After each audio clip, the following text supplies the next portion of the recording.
వాతావరణ మార్పులతో భూగోళం వేడెక్కిపోయింది. దీంతో విపరీతంగా ఉష్ణోగ్రతలు పెరిగిపోయి జనం ఉక్కిరిబిక్కిరవుతున్నారు.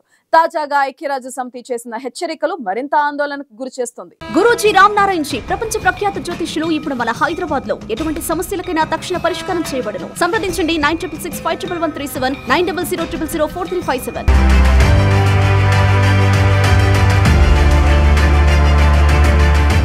ప్రపంచవ్యాప్తంగా గ్లోబల్ వార్మింగ్ కారణంగా వాతావరణంలో వేగంగా మార్పులు చోటు చేసుకుంటున్నాయి. కాలానికి అనుగుణంగా వర్షాలు లేకపోవడంతో ప్రపంచవ్యాప్తంగా వర్షాభావ పరిస్థితులు నెలకొన్నాయి. ఇంకా చాలా దేశాల్లో సమ్మర్ స్టార్ట్ కాకముందే సూర్యుడు మండిపోతున్నాడు. వడదెబ్బ కారణంగా చాలా మంది ప్రాణాలు కోల్పోతున్నారు. తాజాగా వేడిగాలుల ప్రభావం ఏడాది మరింత ఎక్కువగా ఉంటుందని ఐక్యరాజ్య సమితి హెచ్చరించింది. ఆసియా అంతటా విపరీతమైన వేడి వలన చాలా మంది ప్రజలపై వేడిగాలులు తీవ్రమైన ప్రభావాన్ని చూపుతాయని తెలిపింది. తూర్పు ఆసియా పసిఫిక్ అంతటా 243 మిలియన్ల కంటే ఎక్కువ మంది పిల్లలు వేడి సంబంధిత అనారోగ్య సమస్యలు, మరణాల ప్రమాదంలో ఉన్నారని, ఈ ప్రాంతాల్లో రాబోయే నెలల్లో రికార్డు స్థాయిలో వేడి పెరిగే అవకాశం ఉందని హెచ్చరించింది. ఇప్పటికే ఈ ప్రాంతాల్లో అధిక ఉష్ణోగ్రతలు నమోదవుతున్నాయి. తీవ్రమైన వేడిగాలులు ఆందోళన కలిగిస్తున్నాయి. అధిక తేమ స్థాయిలో శరీరం సహజంగా చల్లబడ్డానికి మరింత కష్టతరం చేస్తాయని యుఎన్ హెచ్చరించింది.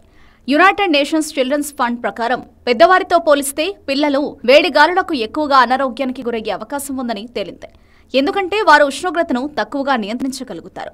అధిక వేడి కారణంగా పిల్లలు దీర్ఘకాలిక శ్వాసకోశ పరిస్థితులు, ఉబ్బసం, హృదయ సంబంధ వ్యాధుల వంటి వేడి సంబంధిత వ్యాధులకు గురవుతారని యుఎన్ తెలిపింది. వాతావరణ మార్పుల ప్రభావాలకు పెద్దల కంటే పిల్లలకే ఎక్కువ హాని కలుగుతుందని, అధిక వేడి వారికి ప్రాణాంతక ముప్పుగా మారిందని యూనిసెఫ్ తెలిపింది. ప్రపంచవ్యాప్తంగా చాలా దేశాల్లో ఉష్ణోగ్రతలు అధికంగా నమోదవుతున్నాయి. ఫిలిప్పీన్స్ వాతావరణ సంస్థ ఈ సంవత్సర ప్రారంభంలో 2024 దేశంలోని అత్యంత వేడి సంవత్సరాలలో ఒకటిగా ఉండవచ్చని పేర్కొంది.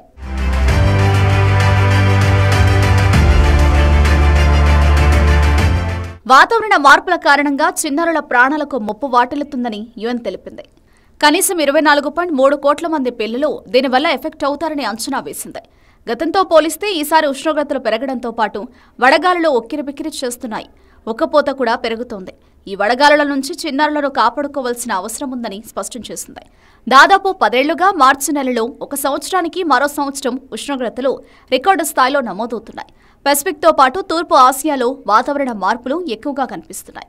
దీంతో ఆగ్నేసియాలో అధికారులు అప్రమత్తమయ్యారు. వడగాలుల నుంచి తట్టుకునేందుకు అవసరమైన చర్యలు తీసుకుంటున్నారు. థాయిలాండ్లోని ప్రజారోగ్య శాఖ అందరినీ అప్రమత్తం చేసింది.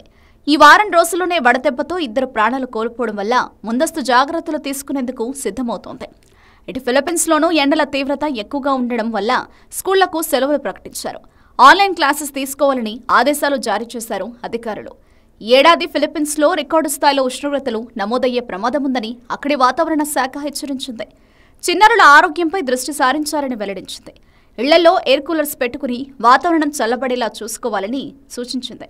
మధ్యాహ్నం సమయంలో చిన్నారులు బయటకు వెళ్లకుండా జాగ్రత్తలు తీసుకోవాలని సూచించింది. చిన్నారుల ఆరోగ్యంలో ఏ తేడా వచ్చినా వెంటనే హాస్పిటల్లో చేర్పించాలని వెల్లడించింది.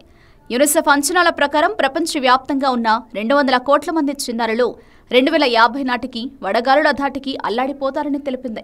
గాల్లోకి భారీ ఎత్తున కర్బన ఉద్గారాలు వెలువడుతున్నాయని వివరించింది.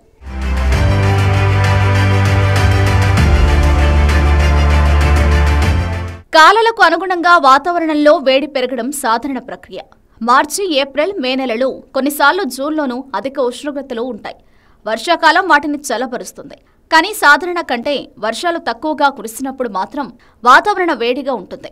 ఎడారి ప్రాంతాలు, వెచ్చటి వాతావరణం ఉండే సముద్రాలు కొన్నిసార్లు స్థానిక పరిస్థితులతో వాటిల్లే మార్పుల ఫలితంగా అధిక ఉష్ణోగ్రతలకు అవకాశాలుంటాయి. 10 సంవత్సరాలకు ఓసారి జరిగే వాతావరణ మార్పులు కొన్నిసార్లు 3 సంవత్సరాలకే వస్తున్నాయి. మరోవైపు వాతావరణ మార్పుల కారణంగా మనుషుల ప్రవర్తనలోనూ మార్పులొస్తాయని శాస్త్రవేత్తలు హెచ్చరిస్తున్నారు. మెంటల్ హెల్త్ అనేది కేవలం చుట్టూ మనుషుల మీదే కాదు, వాతావరణం పైన ఆధారపడి ఉంటుందని మెంటల్ హెల్త్ ఎక్స్పర్ట్లు చెబుతున్నారు. ఇటీవల జరిగిన ఓ అధ్యయనం ప్రకారం ఉష్ణోగ్రతలు సాధారణ ఉష్ణోగ్రత కంటే 5% కంటే ఎక్కువగా ఉంటే ఆసుపత్రుల్లోని ఎమర్జెన్సీ వార్డులు దాదాపు 10% నిండిపోతాయని, అందులో మానసిక వ్యాధులు, డిప్రెషన్ మొదలైన వాటితో బాధపడే వ్యక్తులు ఉన్నట్లు తేలింది.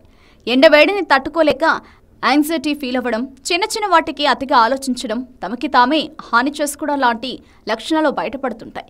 కొంతమందిలో సమ్మర్లో సిజోఫ్రెనియా లక్షణాలు ఎక్కువగా కనిపిస్తున్నాయని కొన్ని అధ్యయనాలు చెబుతున్నాయి. ఓ వ్యక్తి ఆలోచించే విధానంలో మార్పు రావడం, అనుభూతి చెందడంలోనూ మార్పులు కనిపించడం లాంటివి ఈ వ్యాధి సిమ్టమ్స్. ఏది గుర్తుండకపోవడం, దేనిపైన శ్రద్ధ ఉండకపోవడం ఇలాంటివి ఈ వ్యాధి లక్షణాలే. ఈ జబ్బుకి వయసుతో పనిలేదు. పిల్లల నుంచి పెద్దల వరకు దీని బారిన పడే ప్రమాదం ఉంది. ఉష్ణోగ్రతలు పెరిగే కొద్దీ కొంతమంది పనితీరులోనూ మార్పులు వస్తాయని స్పష్టం చేస్తుంది. ఇక మెదడుకి పోషకాలు అందించే బ్లడ్ బ్రెయిన్ బారియర్ సైతం ఎండాకాలంలో విపరీతమైన వేడి కారణంగా డ్యామేజ్ అవుతుందని వైద్యులు చెబుతున్నారు. మరోవైపు వేడి వాతావరణంలో ఉండడం వల్ల బాడీ టెంపరేచర్ కూడా పెరిగి మెదడుకి రక్తం సరఫరా అయ్యే తీరులోనూ మార్పు వస్తుంది. ఫలితంగా బ్రెయిన్కి సరిగ్గా ఆక్సిజన్ అందక ఒక్కోసారి కళ్ళు తిరిగి పడిపోవడం లాంటివి జరుగుతుంటాయని తెలిపారు.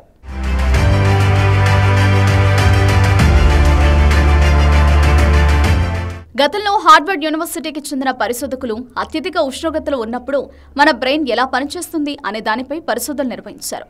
అందుకోసం కొంతమంది విద్యార్థుల మెదడు పనితీరుని గమనించారు.